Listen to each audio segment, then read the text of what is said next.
എപ്പോഴും ഉപയോഗിക്കാറുള്ള ഇമോജികൾ നമ്മുടെ ഫോണുകളിൽ ജീവനോടെ ഉണ്ടെങ്കിലോ അത്തരത്തില് ഇമോജികളുടെ കഥ പറയുന്ന 2017 പുറത്തിറങ്ങിയ ദ ഇമോജി മൂവി എന്ന സിനിമയുടെ കഥ കേൾക്കാം. അലക്സ് എന്ന ടീനേജ് പയ്യന്റെ ഫോണിലാണ് പ്രധാനമായും ഈ കഥ നടക്കുന്നത്. നമ്മൾ എല്ലാവരെ പോലെയും അവന്റെ ഫോണിലും WhatsApp, Facebook, Twitter, Instagram, Spotify അങ്ങനെ ഒരുപാട് ആപ്ലിക്കേഷൻ ഉണ്ട്. എഡ്ഡി എന്ന ഒരു പെൺകുട്ടിയോട് അവന് ഇഷ്ടമുണ്ട് കേട്ടോ. ഈ സ്മൈലുകളുടെ ലോകത്തെ ടെക്സ്റ്റോപോളിസ് എന്നാണ് വിളിക്കുന്നത്. അവിടുത്തെ സ്മൈലുകളെ നോക്കുവാണെങ്കിൽ അത് എന്ത് തരം ഇമോഷൻ ആണോ പുറത്തേക്ക് വരുത്തിക്കുന്നത് അതേ ഇമോഷനിൽ ഫുൾ ടൈം ഉണ്ടായിരിക്കും. നമുക്ക് ഈ ആപ്ലിക്കേഷനെ തൽക്കാലം വാട്സപ്പ് എന്ന് വിളിക്കാമല്ലേ. നമ്മുടെ കഥയിലെ നായകനായിട്ടുള്ള ജീനിയുടെ പ്രത്യേകത ഇവിടെയാണ്. അവൻ ശരിക്കും ഒരു വികാരമില്ലാത്ത ആളാണ്. അതായത് അവന് കറക്റ്റ് ആയിട്ട് ഒരു ഇമോഷൻ ഇല്ല. അവന്റെ മാറ്റത്തിനനുസരിച്ച് അവന് സന്തോഷം വരുമ്പോൾ അവൻ ചിരിക്കുന്ന സ്മൈലി ആവും, സങ്കടം വരുമ്പോൾ കരയുന്ന സ്മൈലി ആയിരിക്കും. അങ്ങനെ ശരിക്കും ഒരു ഇമോഷൻ ഇല്ലാത്ത ഇമോജിയാണ് നമ്മുടെ ജീനി.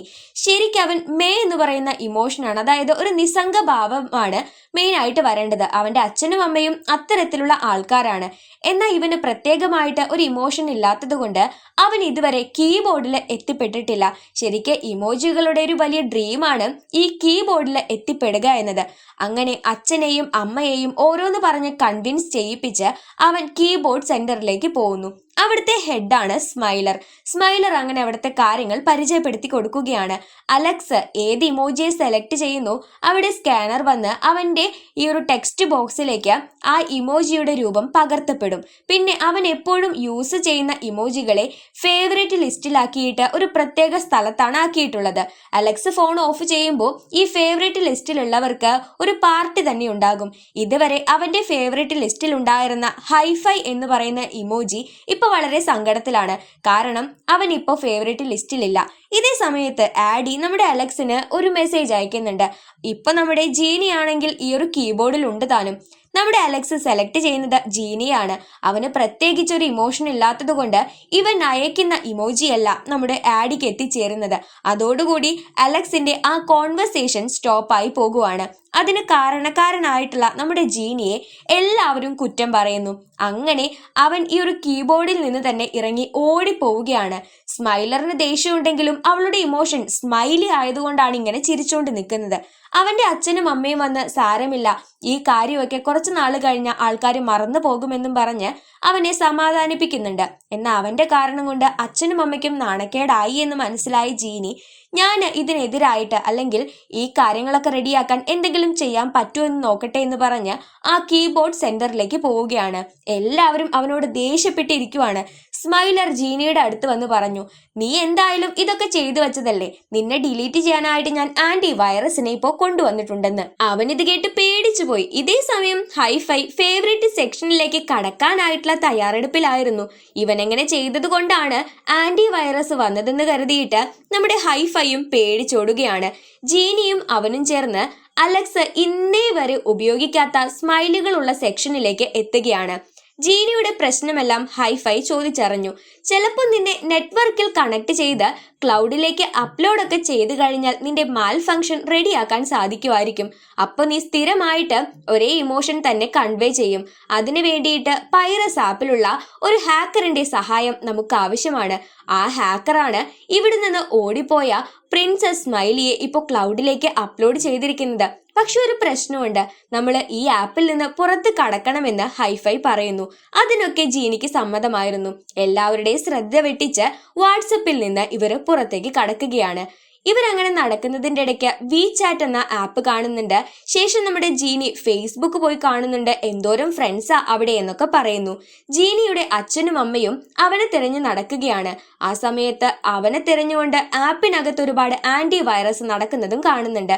ഇവരിവിടെ നിന്ന് പുറത്ത് കടക്കുന്നത് നമ്മുടെ സ്മൈലർ കണ്ടു. ജീനി പുറത്താണുള്ളതെന്ന് അവൾക്ക് മനസ്സിലായി. അങ്ങനെ നമ്മുടെ ജീനിയും ഹൈഫൈയും ചേർന്ന് ഇപ്പൊ ആ ഒരു പൈറസി ആപ്പിലേക്ക് കടന്നപ്പോൾ അവിടെ ഒരുപാട് വൈറസുകളും സ്പാം മെസ്സേജുകളും ഉണ്ടായിരുന്നു.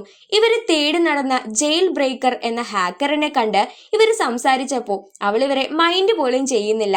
പെട്ടെന്ന് സ്മൈലറിന്റെ ആന്റി വൈറസുകൾ ഇവരെ തേടി ഈ ആപ്പിലേക്ക് എത്തി. പൊടുന്നനെ ഓരോരോ ഇമോഷൻസ് ആയിട്ട് മാറുന്ന ജീനിയെ കണ്ട ഈ ഹാക്കർ ഞാൻ നിന്നെ സഹായിക്കാമെന്നും പറഞ്ഞ് ഇവരെയും കൂട്ടിക്കൊണ്ട് ഇവിടെ നിന്ന് രക്ഷപ്പെടുന്നു. ഇവർ എത്തിപ്പെടുന്നത് കാൻഡി ക്രഷ് സാഗ എന്ന ആപ്പിനകത്തേക്കായിരുന്നു. മഞ്ഞ നിറമുള്ള ഒരു സ്മൈലിയായ നമ്മുടെ ജീനി അവിടുത്തെ മഞ്ഞ ബോളായിട്ട് മാറുന്നു. ഈ സമയം അലക്സ് ആഡിയോട് ഡേറ്റിന് വരാമോ എന്ന് ചോദിക്കാൻ നിൽക്കുന്ന സമയമാണ് ഇവിടെ കാൻഡി ക്രഷ് ഓണായിട്ട് ഡെലീഷ്യസ് എന്നൊക്കെ പറയുന്നത്. ഇത് കേട്ട ആഡി അലക്സിനോട് സംസാരിക്കാൻ നിൽക്കാതെ പോകുന്നു. അലക്സ് അവന്റെ ഫോണ് ഇന്ന് വൈകിട്ട് റിപ്പയറിന് കൊടുക്കാമെന്നും തീരുമാനിക്കുന്നു. ഇപ്പൊ നമ്മുടെ ജീനി അവിടെ കാൻഡി ക്രഷിനകത്താണുള്ളത്. അവനെങ്ങാൻ വല്ല മഞ്ഞ ബോൾസുമായിട്ട് കൂട്ടിയിടിച്ച പൊട്ടിത്തെറിച്ചു പോകും. എത്രയും പെട്ടെന്ന് അവനെ പുറത്തിറക്കണം. ഈ ഹാക്കറും നമ്മുടെ ഹൈഫൈയും ചേർന്ന് അവൻ ഒരുവിധം പുറത്തോട്ടിറക്കി. ശേഷം അവര് നമ്മുടെ ഹാക്കറിനോട് നമ്മൾ എങ്ങോട്ടാ പോകുന്നതെന്ന് ചോദിക്കുന്നു. നമ്മൾ ഡ്രോപ്പ് ബോക്സ് എന്ന ഒരു ആപ്പിനകത്തേക്ക് പോവുകയാണ്. അവിടെ നിന്ന് നിന്നെ ക്ലൗഡിലേക്ക് അപ്ലോഡ് ചെയ്യാൻ എന്നെ കൊണ്ട് സാധിക്കും. പക്ഷേ ഈ ഡ്രോപ്പ് ബോക്സിനകത്തേക്ക് കയറണമെങ്കിൽ ഒരു ഫയർ വാള് കടക്കണം. ഈ ഫയർ വാള് ഒരാൾക്ക് ഒരു സമയം മാത്രമേ അതിന്റെ ലോക്ക് തകർക്കാനായിട്ട് സാധിക്കുകയുള്ളൂ. ഇനി നമ്മൾ പറയുന്ന പാസ്വേഡ് തെറ്റാണെങ്കിൽ അയാൾക്ക് പിന്നീട് ഒരിക്കലും അതിന് സാധിക്കില്ല. ഇതൊക്കെ തന്നെ ഈ ഹാക്കർ ഒരു തവണ ട്രൈ ചെയ്തതാണ്. വാട്സപ്പിനകത്ത് ഇപ്പോൾ ഒരു റിമൈൻഡർ വരുന്നുണ്ട്. ഇന്ന് വൈകിട്ട് അലക്സ് അവന്റെ ഫോണ് റിപ്പയറിന് കൊടുക്കുമെന്നത്. ജീനിയുടെ അച്ഛനും അമ്മയും അവനെ തിരഞ്ഞ ഇപ്പോൾ യൂട്യൂബ് എന്ന ആപ്പിനകത്തേക്ക് കയറിയിരിക്കുവാണ്. അവരവിടെ നിന്ന് വീഡിയോസ് ഒക്കെ കണ്ടുകൊണ്ടിരിക്കുന്നതിന്റെ ഇടയ്ക്ക് സ്മൈലറിന്റെ ആന്റിവൈറസ് അവിടേക്ക് വരുന്നത് കണ്ട് നമ്മുടെ ജീനിയുടെ അച്ഛനും അമ്മയും ഒരു ക്യൂട്ട് പൂച്ചക്കുട്ടിയുടെ വീഡിയോ അതിൽ പോസ്റ്റ് ചെയ്യുന്നു. ഇവിടെ നമ്മുടെ ജീനിയും ഹൈഫൈയും ആ ഹാക്കറും കൂടിയിട്ട് ഡ്രോപ്പ് ബോക്സിന്റെ അടുത്തുള്ള ആപ്പുകൾക്കിടയിലൂടെ, അതായത് വാൾപേപ്പറിലൂടെ പോയി കഴിഞ്ഞ ആന്റിവൈറസ് കണ്ടാലോ എന്ന് പേടിച്ചിട്ട് മറ്റുള്ള ആപ്പുകൾക്കിടയിലൂടെ പോയി ഡ്രോപ്പ് ബോക്സിനകത്തേക്ക് എത്തപ്പെടാൻ നോക്കുകയാണ്. ഇപ്പൊ അവരുള്ളത് ജസ്റ്റ് ഡാൻസ് എന്ന പേരുള്ള ഒരു ആപ്പിനകത്താണ്. അത് ഓൺ ചെയ്യല്ലേ എന്ന് പ്രത്യേകം ഹാക്കർ പറഞ്ഞിരുന്നു. പക്ഷേ ഹൈഫൈ അറിയാതെ അത് ഓൺ ചെയ്തു. ഉടനെ അവിടെ ഒരു ബോട്ട് വരികയാണ്. ബോട്ട് പറഞ്ഞു, ഞാൻ കാണിക്കുന്ന പോലെ നിങ്ങൾ ഡാൻസ് ചെയ്യണം. 3 തവണ ഞാൻ കാണിക്കുന്നത് പോലെ അല്ലാതെ നിങ്ങൾ തെറ്റ് ഡാൻസ് ചെയ്താൽ ഈ ഒരു ആപ്പിൽ നിന്ന് നിങ്ങൾ പുറത്താകുമെന്ന്. ജീനിയും ഹൈഫൈയും നന്നായി ഡാൻസ് കളിക്കുന്നുണ്ട്. ഹാക്കറിന് അത്ര മെനയ്ക്ക് ഡാൻസ് കളിക്കാൻ അറിയില്ല. എന്നാലും അവൾ നമ്മുടെ ജീനിയുടെ ചേർന്ന് നല്ല രീതിയിൽ ഡാൻസ് കളിക്കുവാണ്. പെട്ടെന്ന് അവിടേക്ക് സ്മൈലറിന്റെ ആന്റി വൈറസുകൾ വരുന്നു. ഈ ഡാൻസിന്റെ ഇടയ്ക്ക് ശരിക്കും ഈ ഹാക്കർ അന്ന് വാട്സപ്പിൽ നിന്ന് പുറത്തേക്ക് പോയ ആ ഒരു പ്രിൻസസ് ആണെന്ന് ഇവർക്ക് എല്ലാവർക്കും മനസ്സിലാവുകയാണ്. അതേക്കുറിച്ചൊന്നും ജീനിക്ക് ചോദിച്ചറിയാൻ കഴിഞ്ഞില്ല. ആന്റി വൈറസുകൾ വന്നപ്പോൾ അവരും നല്ല രീതിയിൽ ഡാൻസ് ചെയ്ത് ഇവിടെ നിന്ന് പുറത്തു കടക്കാൻ നോക്കുന്നു. ഈ സമയത്തൊക്കെ നമ്മുടെ അലക്സിന്റെ ഫോണിൽ ജസ്റ്റ് ഡാൻസ് എന്ന ആപ്പ് വർക്ക് ചെയ്യുവാണ്. ക്ലാസ് ടൈമിലെ ശബ്ദം കേട്ടപ്പോൾ ഫോണിൽ നിന്ന് അവൻ ഈ ഒരു ആപ്പ് അൺഇൻസ്റ്റാൾ ചെയ്തു. അതോടെ നമ്മുടെ ഹൈഫൈ നേരെ റീസൈക്ലിംഗ് ബിന്നിലേക്ക് പോകുന്നു. ജീനിയും നമ്മുടെ ഹാക്കർ, അല്ലെങ്കിൽ ഇനി പ്രിൻസസ് എന്ന് വിളിക്കാം, അവളിപ്പോൾ പുറത്തോട്ടെത്തി. Drop box തൊട്ടടുത്താണുള്ളത്. നമ്മുടെ പ്രിൻസസ് ജീനി വാ നമുക്ക് ഡ്രോപ്പ് ബോക്സിലേക്ക് പോകാം എന്ന് പറയുമ്പോൾ എനിക്ക് ഹൈഫൈയെ രക്ഷിക്കണമെന്ന് ജീനി പറയുകയാണ്. ഇപ്പൊ പുറത്തെത്തിയ ആന്റി വൈറസുകള് റീസൈക്ലിംഗ് ബിന്നിലായതുകൊണ്ട് സ്മൈലർ ഒരു പുതിയ വൈറസിനെ കണ്ടെത്തുകയാണ്. കാരണം ഇനിയും 4 മണിക്കൂറിനുള്ളിൽ അലക്സ് ഫോണ് റിപ്പയറിന് കൊടുത്തു കഴിഞ്ഞാൽ ഇവരെല്ലാവരും റീബൂട്ട് ആകും. അതിനു മുൻപ് ജീനി അവർക്ക് ഡിലീറ്റ് ചെയ്യണം. ഹൈഫൈ ഈ സമയം റീസൈക്ലിംഗ് ബിന്നിനകത്താണുള്ളത്. അവൻ അവിടേക്ക് എത്തപ്പെട്ട ബാക്കി ഒരുപാട് സ്പാം മെസ്സേജുകളെയും വൈറസുകളെയും ഒക്കെ കാണുന്നുണ്ട്. കൂടെ തന്നെ അലക്സിന്റെ പണ്ട് ഡിലീറ്റ് ആയി പോയ ഒരു മെസ്സേജും വായിക്കുകയാണ്. ഇപ്പോൾ സ്പോട്ടിഫൈ ആപ്പിനകത്തുകൂടി മ്യൂസിക് നദിയിലൂടെയാണ് ജീനിയും പ്രിൻസസും പാസ് ചെയ്തുകൊണ്ടിരിക്കുന്നത്. അന്നേരം പ്രിൻസസ് ചോദിക്കുന്നുണ്ട്, നിനക്ക് നല്ലൊരു കാര്യമല്ലേ കിട്ടിയിരിക്കുന്നത്? നിനക്ക് കോൺസ്റ്റന്റ് ആയിട്ട് ഒരു ഇമോഷൻ അല്ലല്ലോ, ഒരുപാട് ഇമോഷൻസ് ഇല്ലേ? അപ്പൊ നിനക്ക് സുഖമല്ലേ? നീ എന്തിനു വേണ്ടിയിട്ടാ ഇത് മാറ്റാൻ ശ്രമിക്കുന്നതെന്ന് ചോദിക്കുകയാണ്. ഹൈഫൈയെ വന്ന് നമ്മുടെ ജീനിയും പ്രിൻസസും ആ സമയം രക്ഷിക്കുന്നതായിട്ടും കാണുന്നുണ്ട്. ശേഷം ഇവർ 3 പേരും ചേർന്ന് നേരെ ഡ്രോപ്പ് ബോക്സിന്റെ അകത്തേക്ക് കടക്കുകയാണ്. അവിടേക്ക് കടക്കുന്നതിന് മുൻപായിട്ട് നേരത്തെ സ്മൈലർ ഒരു വലിയ ആന്റി വൈറസിനെ പടച്ചിറക്കിയിട്ടുണ്ടായിരുന്നല്ലോ, അതിവരെ പിടികൂടാൻ വരുന്നു. ഇപ്പൊ നമ്മുടെ ജീനിയുടെ അമ്മ പോയിട്ട് ഇൻസ്റ്റഗ്രാമിനകത്തെ അലക്സിന്റെ പടം നോക്കിയിരിക്കുകയാണ്. പടത്തിനകത്ത് കയറി ഇരിക്കുമ്പോഴാണ് ജീനിയുടെ അച്ഛൻ അതുവഴി വരുന്നത്. ഇവര് 2 പേരും ജീനിയെ തിരഞ്ഞു നടക്കുകയാണ്. അവിടെ വെച്ച് ജീനിയുടെ അച്ഛൻ പറഞ്ഞു, ശരിക്കും അവൻ ഈ അസുഖം ബാധിച്ചത് എന്നെ കൊണ്ടാണ്. എനിക്കും ഇതുപോലെ പല ഇമോഷൻസ് വരാറുണ്ട്. പക്ഷെ ഞാൻ ആരോടും പുറത്ത് കാണിച്ചിട്ടില്ല. നിന്നോട് പോലും പറയാതിരുന്നത് ഇത് കേട്ടാ നീ എന്നെ വിട്ടുപോയാലോ എന്ന് പേടിച്ചിട്ടാണ്. നിങ്ങൾ എന്റെ മുത്തല്ലേ എന്ന് ചോദിച്ച് നമ്മുടെ ജീനിയുടെ അമ്മ അദ്ദേഹത്തെ കെട്ടിപ്പിടിക്കുന്നു. പിന്നീട് ഒരു റൊമാൻറ്റിക് മൂഡാണ്. ഈ സമയം ഇവരിപ്പോഴും ഡ്രോപ്പ് ബോക്സിനകത്തേക്ക് പോയിക്കൊണ്ടിരിക്കുകയാണ് കേട്ടോ. അപ്പോഴാണ് ഈ വൈറസ് നമ്മുടെ ജീനിയെ ആക്രമിക്കാനായിട്ട് വരുന്നത്. ഇവർ പൊടുന്നനെ ഡ്രോപ്പ് ബോക്സിന്റെ അകത്തേക്ക് കയറി. ഒരു മാൽ ഫങ്ഷനിങ് വൈറസ് ആയതുകൊണ്ട് ഇതിനത്ര പെട്ടെന്നൊന്നും ഡ്രോപ്പ് ബോക്സിന്റെ അകത്ത് കടക്കാൻ സാധിച്ചില്ല. ഇവരങ്ങനെ നേരത്തെ നമ്മുടെ പ്രിൻസസ് പറഞ്ഞ ആ ഫയർ വാളിന്റെ മുന്നിലേക്ക് എത്തുന്നു. പ്രിൻസസ് അവൾക്ക് പുതിയതായിട്ട് അറിയാമായിരുന്ന പാസ്വേഡുകൾ ജീനിക്ക് പറഞ്ഞു കൊടുത്തു. അവന് പല ഇമോഷൻസ് കാണിക്കാൻ പറ്റുന്നത് കൊണ്ട് പല ആൾക്കാരായിട്ട് പാസ്വേഡ് പറയാൻ സാധിക്കുമായിരുന്നു. ജീനി ഒരുപാട് തവണ തെറ്റായ പാസ്വേഡ് പറഞ്ഞ് അവൻ ആലോചിച്ചു, ഇവന് വല്ല ലവറും ഉണ്ടെങ്കിൽ ഉറപ്പായിട്ടും ആ ലവറിന്റെ പേരായിരിക്കും പാസ്വേഡായി വെച്ചിരിക്കുക എന്നത്. അപ്പൊ ഹൈഫൈ പറഞ്ഞു, ഞാൻ റീസൈക്ലിംഗ് ബിന്നിൽ നിന്ന് ആഡി എന്ന പെൺകുട്ടിയുടെ പേര് കണ്ടു, ഇനി അവളായിരിക്കോ ഇവന്റെ ഗേൾ ഫ്രണ്ട്? അങ്ങനെ ജീനി അതൊന്ന് പരീക്ഷിച്ച് നോക്കുകയാണ്. അത് കറക്റ്റായി. അങ്ങനെ ഇവർക്ക് ഈ ഫയർ വാള് ബ്രേക്ക് ചെയ്ത് ഈ ക്ലൗഡിന് അകത്തേക്ക് കയറാൻ പറ്റുകയാണ്. ജീനി അന്നേരം പ്രിൻസസിനോട് പറഞ്ഞു, നീ എന്നെ മാൽ ഫംഗ്ഷൻ ഒക്കെ ചെയ്ത് ശരിയാക്കുന്നത് കൊള്ളാം, പക്ഷേ ഞാൻ തിരിച്ച് വാട്സപ്പിലേക്ക് പോകുമ്പോൾ നീയും എന്റെ കൂടെ എന്റെ പ്രിൻസസ് ആയി വേണമെന്ന്. എന്നാൽ പ്രിൻസസ് അവനോട് പറയുന്നത് മറ്റൊരു കാര്യമാണ്. ഞാൻ എന്റെ ജീവിതകാലം മുഴുവൻ ആഗ്രഹിച്ചത് ക്ലൗഡിൽ എത്തിപ്പെടണം എന്നുള്ള കാര്യമാണ്. ഞാനൊരു പ്രിൻസസ് ആണ്, പക്ഷെ എനിക്ക് ഇപ്പോൾ ഒരു രാജകുമാരന്റെ ആവശ്യമില്ല. അതുകൊണ്ട് തന്നെ നിന്നെ ശരിയാക്കി ഞാൻ നിന്നെ തിരിച്ചയക്കും. എനിക്ക് ക്ലൗഡിൽ തന്നെ ഭയങ്കര നല്ല അടിപൊളിയായിട്ട് ജീവിക്കണമെന്ന്. പെട്ടെന്നായിരുന്നു സ്മൈലറിന്റെ ആ ആന്റി വൈറസ് വന്ന ജീനിയെ പിടിച്ചുകൊണ്ട് പോകുന്നത്. ഉടനെ ഈ പ്രിൻസസ് അവളുടെ പഴയ രൂപത്തിലേക്ക് വന്ന് ഒന്ന് ചൂളമടിച്ചതും ട്വിറ്റർ ബേർഡ് അവിടേക്ക് വരികയാണ്. ട്വിറ്റർ ബേർഡിന്റെ പുറത്തിരുന്നുകൊണ്ട് ഹൈഫൈയും പ്രിൻസസും വാട്സപ്പിലേക്ക് എത്തുന്നു. നമ്മുടെ സ്മൈലർ എല്ലാ സ്മൈലുകളുടെ മുന്നിൽ വെച്ച് ജീനിയെ കഥ കഴിക്കാൻ നിൽക്കുമ്പോൾ അവന്റെ അച്ഛനും അമ്മയും അവരുടെ അടുത്തേക്ക് വന്നു. അച്ഛൻ പറഞ്ഞു, നിങ്ങൾ അവനെ ഇല്ലാതാക്കുന്നതിന് മുൻപ് എന്നെയും ഇല്ലാതാക്കണം, ഞങ്ങൾക്ക് രണ്ടുപേർക്കും ആ അസുഖമുണ്ട് എന്നുള്ള കാര്യം. അങ്ങനെ സ്മൈലർ അച്ഛനെയും ഈ ഒരു വൈറസിന്റെ മുൻപിൽ പിടിച്ചു നിർത്തിയിരിക്കുകയാണ്. കറക്റ്റ് സമയത്ത് പ്രിൻസസും ഹൈഫൈയും അവിടേക്ക് വന്നു. അവരെ രണ്ടുപേരും ചേർന്ന് ആ ഒരു ആന്റി വൈറസിനെ ഷട്ട് ഡൗൺ ചെയ്യുകയാണ്. ഉടനെ ആ വൈറസ് പതുക്കോ എന്ന് പറഞ്ഞ് വീഴുന്നത് സ്മൈലറിന്റെ ദേഹത്തേക്കായിരുന്നു. എന്നാൽ കാര്യങ്ങൾ ഇവിടം കൊണ്ടൊന്നും ശരിയായില്ല. നമ്മുടെ അലക്സ് ഫോണ് റീബൂട്ടിനായിട്ട് വെച്ചിരിക്കുവാണ്.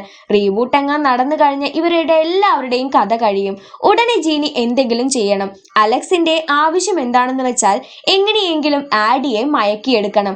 അങ്ങനെ നമ്മുടെ പ്രിൻസസ് അവന്റെ ഫോൺ ഹാക്ക് ചെയ്ത ജീനിയോട് ആഡിയെ മയക്കാൻ പാകത്തിനുള്ള എന്തെങ്കിലും ഒരു സ്മൈലി ആയിട്ട് മാറൂ എന്ന് പറയുകയാണ്. ജീനി കുറച്ചൊരു പേടിയോട് കൂടിയിട്ട് ഒരു കാര്യം പറഞ്ഞു, നീ വേഗം സ്കാൻ ചെയ്യുക, എന്തായാലും നമുക്ക് ഇത്തവണ ഇത് ജയിച്ചേ പറ്റൂ, അല്ലെങ്കിൽ എന്റെ കൂട്ടുകാരെ കൂടി ഞാൻ കൊലയ്ക്ക് കൊടുക്കേണ്ടി വരുമെന്ന്. അങ്ങനെ ജീനി ഒരു പ്രത്യേക സ്മൈലി ആയിട്ട് മാറി അവന്റെ ഇമോഷൻസ് മുഴുവനായിട്ട് ആഡിയിലേക്ക് എത്തിക്കുന്നു. അവൾ ഈ സ്മൈലി കണ്ടതും ഉടനെ അലക്സിനോട് വന്ന് സംസാരിച്ചു. ഈ സ്മൈലി മിസ്സാവാതിരിക്കാൻ വേണ്ടി അലക്സ് റീബൂട്ടിന് വച്ച ഫോണ് എടുക്കുകയാണ്. അങ്ങനെ ഈ ഒരു സ്മൈലി വേൾഡും അല്ലെങ്കിൽ അവന്റെ ഫോണിലുള്ള എല്ലാ സെറ്റിംഗ്സും അതേപടി തന്നെ ആയിട്ട് മാറുന്നു. കുറച്ച് നിമിഷത്തിനുള്ളിൽ ഇല്ലാതാകുന്നതിന്റെ തൊട്ടു മുൻപ് അവരെ രക്ഷിച്ച ജീനിയോട് എല്ലാവരും നന്ദി പറയുകയാണ്.